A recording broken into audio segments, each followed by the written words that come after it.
বিশ্ব সংবাদে আপনাকে স্বাগত। শুরুতেই জানাবো হাতে পাওয়া সর্বশেষ আন্তর্জাতিক সংবাদের শিরোনাম, পরে বিস্তারিত জানিয়ে দেব। এই মুহূর্তে হাতে পাওয়া সর্বশেষ গুরুত্বপূর্ণ আপডেট আন্তর্জাতিক সংবাদ। ইরান ইসরায়েল ফিলিস্তিনি ত্রিমুখী যুদ্ধ চলছে। সর্বপ্রথমেই থাকছে আল্লাহর গজব শুরু ইসরায়েলে। এবার ইসরায়েলের একটি বিমান ঘাঁটিতে ভয়াবহ অগ্নিকাণ্ডের ঘটনা ঘটেছে। রাজধানী তেল আবিবে অবস্থিত হাশমের নামের একটি ঘাঁটিতে এ ঘটনা ঘটে।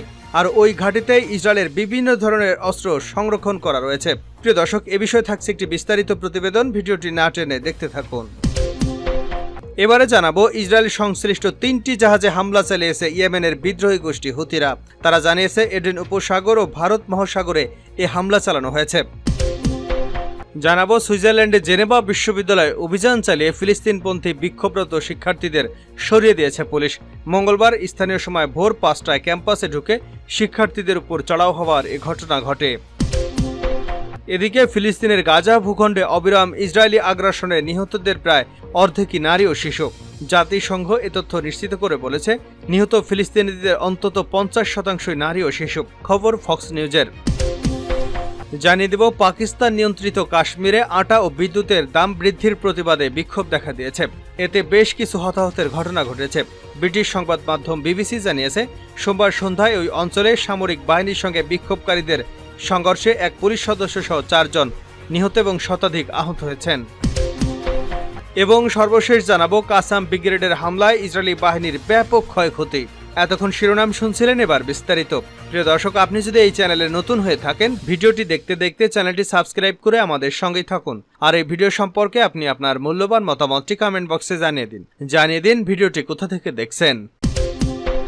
ইসরায়েলের সেনা ঘাঁটিতে ভয়াবহ আগুন। ইসরায়েলের একটি সেনা ঘাঁটিতে ভয়াবহ অগ্নিকাণ্ডের ঘটনা ঘটেছে। রাজধানী তেল আবিবে অবস্থিত হাশমের নামে একটি ঘাঁটিতে এ ঘটনা ঘটে। মঙ্গলবার সংবাদ মাধ্যম টাইমস অফ ইসরায়েল এক প্রতিবেদনে বিষয়টি নিশ্চিত করেছে। ওই ঘাঁটিতে বিভিন্ন ধরনের অস্ত্র সংরক্ষণ করা হয়।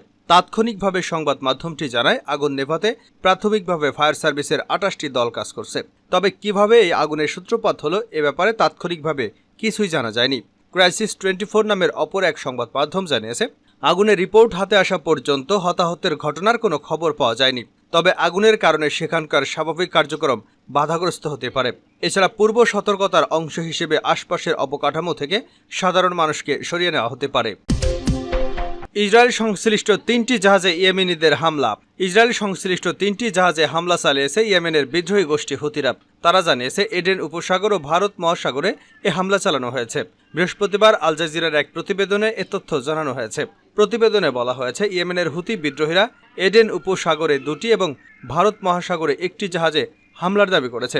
বৃহস্পতিবার হুতিদের মুখপাত্র ইয়াহিয়া সারি বলেন, এডেন উপসাগরে এমএসসি ডিউক এবং এমএসসি জিনায় ব্যালিস্টিক ক্ষেপণাস্ত্র ও ড্রোন দিয়ে হামলা করা হয়েছে। 2টি হামলায় নির্দিষ্ট লক্ষ্যবস্তুতে আঘাত হানতে সক্ষম হয়েছে বলেও জানিয়েছেন তিনি। তবে এ বিষয়ে বিস্তারিত কিছু বলেননি। অন্যদিকে যুক্তরাষ্ট্রভিত্তিক মেরিটাইম ইনফরমেশন সেন্টার জানিয়েছে, মঙ্গলবার 2টি ক্ষেপণাস্ত্র দিয়ে হামলা চালানো হয়েছে। তবে এতে কোনো জাহাজ ক্ষয়ক্ষতি হয়নি। এছাড়া জাহাজের ক্রুরা নিরাপদে আছেন। ইসরায়েলিদের সংশ্লিষ্টতার অভিযোগে জাহাজগুলো হামলা লক্ষ্যবস্তু করা হয়েছে। দ্য অ্যাসোসিয়েট প্রেস নিউজ এজেন্সির এক প্রতিবেদনে বলা হয়েছে, এডেন উপসাগরে হামলা শিকার 2টি জাহাজ ছিল পানামার পতাকাবাহী এবং জেনেভা ভিত্তিক একটি কোম্পানির কন্টেইনার জাহাজ। এছাড়া ভারত মহাসাগরে এমএসসি ভিক্টোরিয়া নামের একটি জাহাজকে নিশানা করা হয়েছে। সম্প্রতি হুতিদের সামরিক শাখার মুখপাত্র ইয়াহিয়া সারি এক হুঁশিয়ারি দিয়ে বলেছেন, নিজেদের আয়ত্তে থাকা যে কোনো জায়গায় ইসরায়েলিগামী জাহাজে হামলা চালানো হবে। তিনি বলেন, ভূমধ্য সাগরে যেখানে আমরা পৌঁছতে পারবো সেখানে ইসরায়েলের যে কোনো বন্দরগামী জাহাজে আমরা হামলা চালাবো। গাজায় ইসরায়েলি বাহিনীর বর্বরতা এবং ফিলিস্তিনের প্রতি সমর্থন জানিয়ে গত বছরের নভেম্বরে লোহিত সাগর, বাব-আল মানদেব এবং এডেন উপসাগরে একের পর এক ইসরায়েলি জাহাজে হামলা চালিয়ে আসছে ইয়েমেনের হুতিরা। গাজা যুদ্ধ না থামা পর্যন্ত এই হামলা চলবে বলেও বার্তা দিয়ে আসছে গোষ্ঠীটি।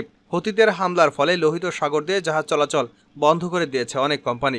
এই জন্য তারা হর্ন অব আফ্রিকা ঘুরে গন্তব্য পাড়ি দিচ্ছে।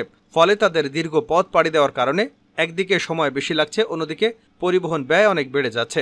মার্কিন সেনা দপ্তরের তথ্য অনুযায়ী গত 19শে নভেম্বর থেকে লোহিত সাগর ও এডেন উপসাগরে 50টিরও বেশি জাহাজে হামলা চালিয়েছে হুতিরা। তাদের হামলার ভয়ে বেশিরভাগ জাহাজ কোম্পানি গুরুত্বপূর্ণ এসব নৌপথ এড়িয়ে গন্তব্য পাড়ি দিচ্ছে।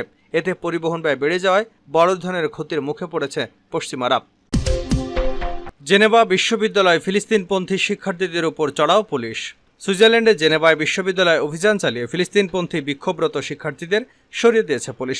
মঙ্গলবার স্থানীয় সময় ভোর 5টায় ক্যাম্পাসে ঢুকে শিক্ষার্থীদের উপর চড়াও হওয়ার এ ঘটনা ঘটে। পুলিশের অভিযানে সপ্তাহব্যাপী চলা বিক্ষোভের আপাতত ইতি ঘটল। সুইস দৈনিক লে টেম্পোরাসের বরাতে আনাদুলু এজেন্সি এ খবর দিয়েছে। শিক্ষার্থীরা জানান, অন্তত 25 জন পুলিশ সদস্য অতর্কিতভাবে বিক্ষোভ স্থলে প্রবেশ করে। বিশ্ববিদ্যালয়ের একটি ভবনে অবস্থান নিয়ে শিক্ষার্থীরা বিক্ষোভ করছিলেন। পুলিশের অভিযানের সময় অনেক শিক্ষার্থী ঘুমিয়েছিলেন। তারা আন্দোলনকারীদের স্থাপন করা ক্যাম্প ভেঙে দেয়। শিক্ষার্থীদের অপরাধীর মতো চেপে ধরে পিচমোড়া করে হাত পড়া পরানো হয়। এরপর তাদের জড়ো করার পর ভূগর্ভস্থ পার্কিংয়ে নিয়ে যাওয়া হয়। সেখানে পুলিশের গাড়িতে তোলার আগ পর্যন্ত বিক্ষোভকারীরা ফিলিস্তিনপন্থী স্লোগান দিতে থাকেন। বর্তমানে ক্যাম্পাসে পরিচ্ছন্নতার কাজ চলছে। শক্ত অবস্থানে আছে পুলিশ। ফিলিস্তিনের গাজা উপত্যকায় ইসরায়েলি হামলার প্রতিবাদে বিশ্ববিদ্যালয়টিতে বিক্ষোভ শুরু হয়। তারা যুদ্ধ বন্ধ এবং ইসরায়েলের সঙ্গে তাদের বিশ্ববিদ্যালয়ের সম্পর্ক ছিন্ন করার দাবি করেছেন। এ ঘটনায় বেশ মর্মাহত বিশ্ববিদ্যালয়টির শিক্ষার্থীরা। আমিরা নামের মরক্কোর এক শিক্ষার্থী আনাদুলুকে বলেন, পুলিশের অনেক সদস্য বেসামরিক লোকদের ছদ্মবেশে ছিলেন। তাদের মুখে মুখোশ ছিল। হাতকড়া পরা এবং গ্রেপ্তার হওয়া বেশিরভাগ শিক্ষার্থীকে এখন ছেড়ে দেওয়া হয়েছে। কিন্তু অপরাধীদের মতো হাতকড়া পরিয়ে আমাদের সহপাঠীদের নিয়ে যাওয়ায় সবাই হতাশ। তিনি বলেন, আমাদের আন্দোলন শান্তিপূর্ণ ছিল। আমরা কিচ্ছু করিনি।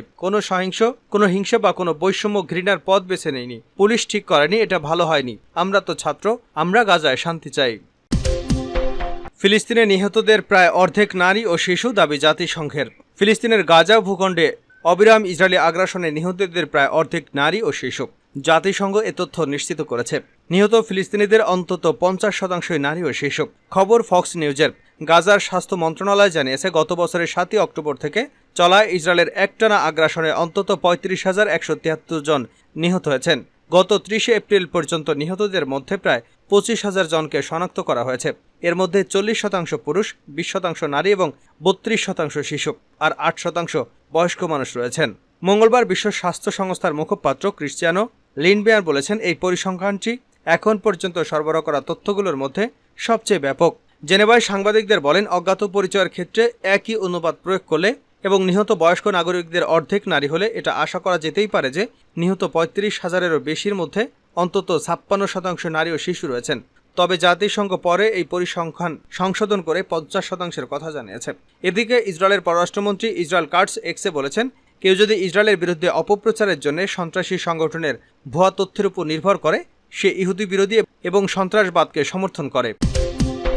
পাকিস্তান নিয়ন্ত্রিত কাশ্মীরে বিক্ষোভ, সহিংসতায় নিহত 4। পাকিস্তান নিয়ন্ত্রিত কাশ্মীরে আটা ও বিদ্যুতের দাম বৃদ্ধির প্রতিবাদে বিক্ষোভ দেখা দিয়েছে। এতে বেশ কিছু হতাহতের ঘটনা ঘটেছে। ব্রিটিশ সংবাদ মাধ্যম বিবিসি জানিয়েছে, সোমবার সন্ধ্যায় এই অঞ্চলে আধাসামরিক বাহিনীর সঙ্গে বিক্ষোভকারীদের সংঘর্ষে এক পুলিশ সদস্য সহ 4 জন নিহত এবং শতাধিক আহত হয়েছেন। নিহত 4 জনের মধ্যে একজন পুলিশ কর্মকর্তা বলে জানিয়েছে স্থানীয় কর্তৃপক্ষ। পাকিস্তানের সম্মিলিত সামরিক হাসপাতালের এক চিকিৎসক জানিয়েছেন, নিহতদের মধ্যে 2 জন গুলির আঘাতে মারা গেছেন। নিহতদের স্মরণে 13 মে দিনটিকে কালো দিবস হিসেবে ঘোষণা করার দাবি তুলেছে জম্মু কাশ্মীরের জয়েন্ট আওয়ামী অ্যাকশন কমিটি। আন্তর্জাতিক সংবাদ মাধ্যমগুলো প্রতিবেদন থেকে জানা গেছে, মুদ্রাস্ফীতি, নিত্যপণ্যের মূল্যবৃদ্ধি, চড়া রাজস্ব এবং বিদ্যুৎ সংকটের প্রতিবাদে শুক্রবার থেকে বিক্ষোভের ডাক দেয় জেএসি। তাদের আহ্বানে সাড়া দিয়ে রাস্তায় নেমে আসে হাজার হাজার মানুষ। বিক্ষোভ ক্রমেই বাড়তে থাকে। শনিবার বিক্ষোভকারীরা আঞ্চলিক রাজধানী মুজাফফরবাদের দিকে অগ্রসর হতে থাকে। পরিস্থিতি নিয়ন্ত্রণে ওই অঞ্চলের ইন্টারনেট এবং মোবাইল সেবা বন্ধ করে দেওয়া হয় সব শিক্ষা প্রতিষ্ঠান, গণপরিবহন ও ব্যবসা প্রতিষ্ঠান। এমন পরিস্থিতির মধ্যে সোমবার বিক্ষোভ থামাতে আঞ্চলিক রাজধানী মুজাফফরবাদে আধা সামরিক বাহিনী ও রেঞ্জার্স পাঠায় কর্তৃপক্ষ। সে সময় তারা বেশ কয়েকজন জেএসি নেতা এবং বিক্ষোভকারীদের আটক করে। জেএসি নেতাদের আটকের ঘটনায় আরও ক্ষুব্ধ হয়ে ওঠেন বিক্ষোভকারীরা। এক পর্যায়ে তারা আধা সামরিক জওয়ানদের উপর চড়াও হন।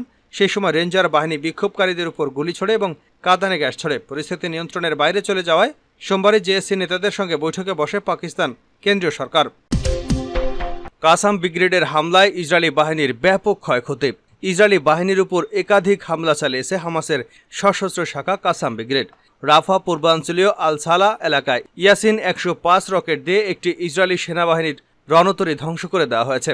মঙ্গলবার টেলিগ্রাম চ্যানেলে তারা হামলার বিষয়টি নিশ্চিত করেছে। কাসাম ব্রিগেডের মুখপাত্র আবু ওবায়দা বলেন, তারা গত 4 দিনে ইসরায়েলের 71টি যান পুরোপুরি অথবা আংশিকভাবে ধ্বংস করেছেন। তিনি বলেন, আমাদের যোদ্ধারা 16টি সামরিক মিশন পরিচালনা করে 16 জয়নবাদী সৈন্যকে নিশ্চিতভাবে হত্যা করেছে। আরও বেশ কয়েকজন আহত হয়েছে। তিনি আরও জানান, তাদের হামলার মধ্যে ছিল ইসরায়েলি অবস্থানে গোলাবর্ষণ করা, বিস্ফোরক ডিভাইস দিয়ে তাদেরকে টার্গেট করা, শূন্য দূরত্ব থেকে তাদের পিছু নেওয়া এবং যেসব স্থানে ইসরায়েলি সামরিক বাহিনী কাজ করছে সেখানকার বাড়ি ও সুড়ঙ্গ বুবি ট্র্যাপ করা। কাসাম ব্রিগেড বলছে, রাফাল আল সালামে ইয়াসিন 105 রকেট দিয়ে একটি ইসরায়েলি সেনাবাহিনীর রণতরী ধ্বংস করা হয়েছে। এতে কয়েকজন ক্রু নিহত হয়েছে এবং অন্যরা আহত হয়েছে। এছাড়া রাফার পূর্বাঞ্চলে ইসরায়েলি সামরিক বুলডোজার উড়িয়ে দেওয়া হয়েছে।